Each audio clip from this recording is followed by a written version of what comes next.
Humberto Guerrero. Él es coordinador del Programa de Derechos Humanos y Lucha contra la Impunidad de Fundar. Humberto, gracias por estar con nosotros.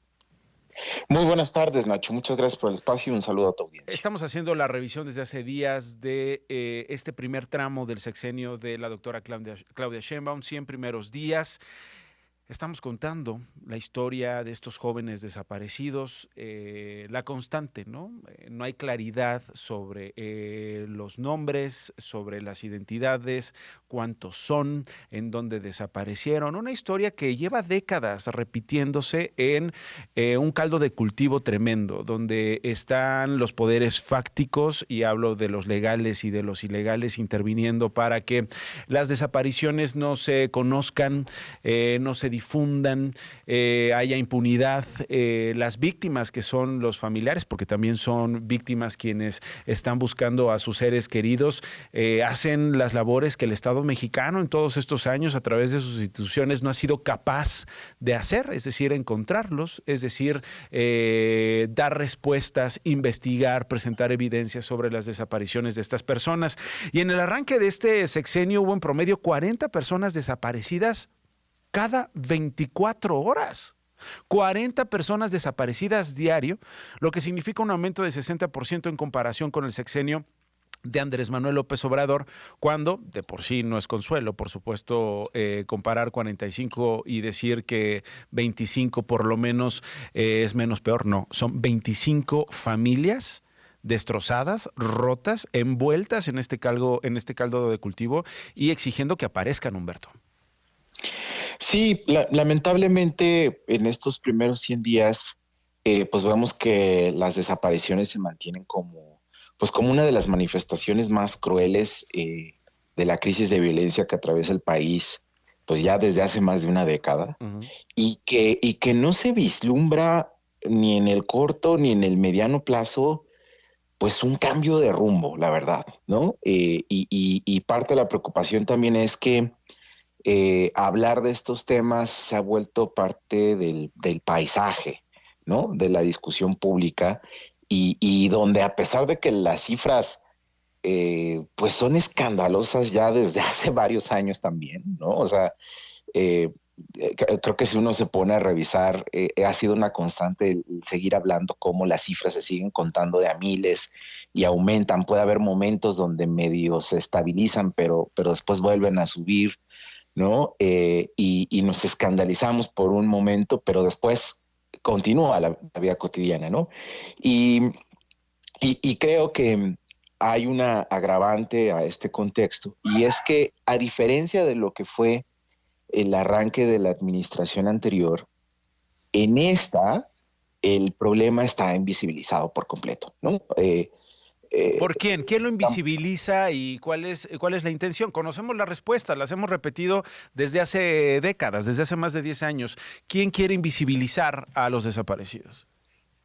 Pues mira, para empezar, la presidenta, y un poco parafraseando sus propias palabras, ¿no? Cuando arrancó su sexenio diciendo que lo que no se nombra no existe, ¿no? Pues un poco las familias de personas desaparecidas quedaron muy preocupadas de que en sus discursos, tanto como candidata como siendo ya presidenta, no abordó este tema, como diciendo que era uno de los pendientes que ella tiene en su radar como prioridad atender, ¿no? Y creo que esto ahora, ella y los gobernadores, ¿no? Porque también es una realidad local, ¿no? El Estado de México es la primera entidad donde desaparecen personas, le sigue la Ciudad de México, le sigue Sinaloa, ¿no? Que en conjunto sumaron el 42% de las víctimas del periodo. 4 de cada 10, 4 de todo el grueso de los que han desaparecido, Humberto. Hay una responsabilidad también local. Claro, y ese es el tema de la responsabilidad estatal. Es un tema sobre el que han hecho énfasis también ya desde hace tiempo los organismos internacionales. Se ha manejado un discurso como si las desapariciones fuera un problema que se relaciona exclusivamente con el tema de la delincuencia organizada, como si la delincuencia organizada fuera un ente abstracto que está por completo separado. Está coludido con los gobiernos, ¿no? Está coludido con las administraciones, con los ministerios públicos, con los jueces, porque hay una impunidad tremenda. Sí, por eso el Comité de Desapariciones Forzadas de la ONU ¿no? Desde que hizo su visita a México ya hace un par de años, hizo énfasis en que para que en este país empezaran a cambiar las cosas, se tenía que empezar a hacer énfasis en las responsabilidades estatales en distintos grados y niveles, ¿no? Porque justo el propio comité lo que dice es, a ver, en aquellas porciones del territorio de México, donde está claro que hay patrones de desapariciones, ¿no? Como el Estado de México, Sinaloa, Sonora, Guanajuato, ¿no? Y que esos patrones son conocidos por las autoridades y frente a eso hay omisión de actuación, ahí hay una responsabilidad estatal. Digamos, hablamos desde esa responsabilidad como muy básica, digamos, por la omisión, ¿no? Frente al conocimiento de lo que está ocurriendo, hasta responsabilidades ya mucho más graves, donde hay clara colusión y participación activa de las autoridades en las desapariciones, ¿no? Sí. Y ese tema, el gobierno ha tratado de eludirlo por completo, como si no fuera, no hubiera una responsabilidad estatal en abordar el tema. Ok. 1,259 mujeres desaparecieron en estos, perdón, 100 días de nueva administración. Puebla es la tercera entidad con más mujeres desaparecidas.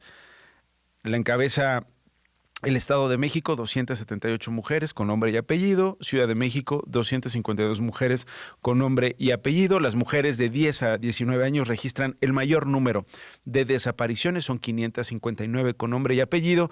Incluso superan a los hombres de ese rango de edad. Bueno, pues vamos a seguir en el asunto. Queríamos revisarlo con ustedes, Humberto, qué pensaban, qué decir sobre este asunto. Por supuesto, los jóvenes desaparecidos en Oaxaca nuevamente reavivan la reflexión, reavivan los señalamientos, reparten las responsabilidades y nos llevan a buscarlos, ustedes que conocen bien de estos asuntos, para hacer la revisión de estos primeros 100 días. Humberto, te agradezco mucho. Muchas gracias, Nacho. Estamos a la orden. Igualmente.